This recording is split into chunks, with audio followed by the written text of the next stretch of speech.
All right, I'm getting ready to go to Academic Senate, and this is where all the faculty meet, and we really talk about some really important things, and we get together. We don't always see each other during the school year, so it really is good. So this semester, you're going to be able to save some time in Canvas. I'm going to show you some strategies, and then you too will be able to go to Academic Senate.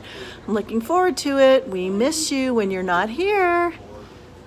I'm in a class. This is my Canvas cohort training class. Some of you might recognize this, but I want to show you a shortcut to the Commons, because what I've done for anyone who's interested in this tab HTML magic, as I like to call it, is I have provided in the Commons for you and a 5-tab, 10-tab, or 15-tab. Select the page category, and then if you just type in my name, that's probably the best and fastest way to find what I prepared for you. And notice I have quite a few items here. This tab template, there's a 5, and then there's some other additional tab templates, 10 and 15. So let's just start with the 5. So basically what you would be doing is clicking on the name of this tab's template, and it doesn't really give you any more information than just the basic information. You will have to import anything really from the Commons into your class to get an idea of what it really looks like. So in this case, I'm going to import this tabs template into my Canvas cohort training where I'm going to be demonstrating. So I simply select the course. Now if you wanted to put them in all your courses, you can, and then you can click on this green button for import into course. It's very quick for some of these content pages and some other items because it's just simply a content page. Back to my course. And now when I go to pages in my course, I should see that tabs template. Now, the first page is usually going to be the home page if you have that set. So click on View All Pages, and then we'll come down and look at it. So it is right here. I see it. Tab template. Now, the great thing about Canvas that is a recent update is we can duplicate pages. So if I knew I wanted several of them, just in case I mess up this one, I can also click on the cogwheel and duplicate. So I can duplicate and make several, and then I can actually change the name of that page later on. But right now I'm just going to keep it as the tab template to play with. So now I'm going to click on the tab template. I'm going to leave the name for now, and notice I have labeled the tabs very generically, and also I have put some guides in here for you. So this is what it's going to look like once you get your content in there, and the students will be able to click through the tabs. So this is very helpful if you're doing a module and you have a lot of different information on a topic or on a subject matter, and you don't want the students to click through each individual item. You could have 5 tabs. Now if you don't need all 5, I will show you how to take care of that as well. Okay, so now first thing we're going to do is we're going to come over here to the edit. And I've made it as easy as possible for you to be able to put your content in without having to know a lot of HTML. Because remember I said it's HTML magic. And what the HTML code does is it actually divides the content up into the tabs. So for example, the first thing we can do, and this is a Tim Toady, there's more than one way to do it, but I'm going to show you the way that I started doing it. What I like to do is go into the HTML editor, because to me it's a cleaner look and view. It just makes it a lot easier for all of you. So this is pretty easy HTML code to look at. All these tabs are divided up in what's called fragments in HTML. So it separates the tabs for you with code. Now if you knew what the first tab would be called, you could just type it in between these two brackets. Please do not delete these brackets. They're important to the code. If you break the code, you won't see the tabulated information view the way that you want. So say I wanted to do an overview page, then I wanted to have an instructional page, then I wanted to have a page possibly about the topic. And again, you can customize these names.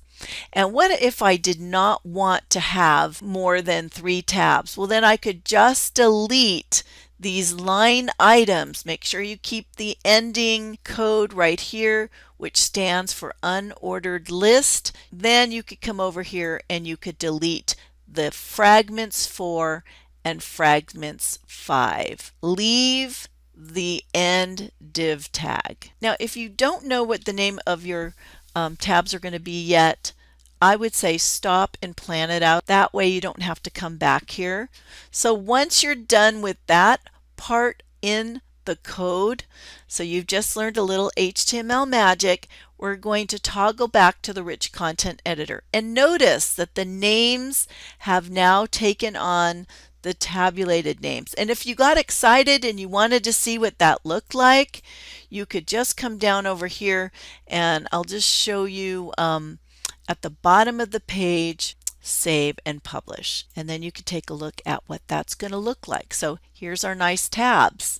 So isn't that exciting? Now, we don't have the information yet. So let me tell you how to get the information. If you're starting from scratch, you're going to come over here back to edit, and you're going to replace your content for the very first tab right here. This is for tab 1, or in this case, it's been now relabeled as overview. Highlight that from start to finish, and then you can type in your overview information. Or what I like to do is I like to open another tab in my browser to be able to copy and paste from another instance of my canvas, or from a document, or from a web page. Wherever you're getting this information, you can copy and paste. Now, make sure again that you've highlighted this and you've copied and pasted your content right there. And I'm just typing something in here so you can see it illustrated. All right, same thing for here. Now, it looks strange because you're like, well, I don't see the tabs. That's okay. If you just stay within the guides and highlight this and type in your instructions or copy and paste your instructions, it's going to know exactly where it's going to display in the second tab. And you can continue on with the third tab. You can even put images, and you can put whatever you want as long as you stay within these guidelines here. I know you're going to be a lot more detailed than I am right now, but I think you'll get the picture. You can actually put in videos. I'll show you what that looks like. Let's just get a video real quick from YouTube. Oh, the Brave New World. Okay, I'm going to embed that. Here's what's interesting. If you need to edit this even after you have saved, one thing that you'll notice is that you're going to come back to this page and you're going to be just editing as if it is one full content page.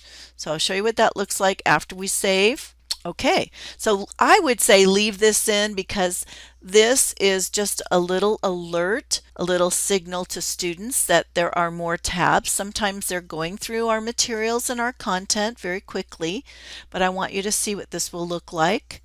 Here's our instructions, our topic, our assignment, and then our resources, and there's the video. This is just a very unique way of chunking your content together so students will not have to click through 5 different content pages or items. All right, so now let's say we're ready to put our tab template into the module. So first of all, I'm going to go back and I'm going to name this page. And it could be however you label your different assignments and your pages. I'll leave that up to you. And then we're going to come over to the modules, because you're going to most of the time be using content pages in the modules rather than just keeping this pages area open. So notice this is not published, so that means students couldn't see it. So you're probably familiar with publishing and unpublishing areas. So this happens to be a module called Class Resources. So I'm going to click on the plus sign, and I'm going to click on the drop down menu for add, and I'm going to look for the content page, and then I am going to look for that page that I just created, and here it is. And I'm going to click on add item, and now it's added to my module, and so I can look at it because I really like to go back and see what students are seeing. Here's this beautiful page, consists of 5 or more content pages, all with a little HTML magic. Okay, I hope you've enjoyed.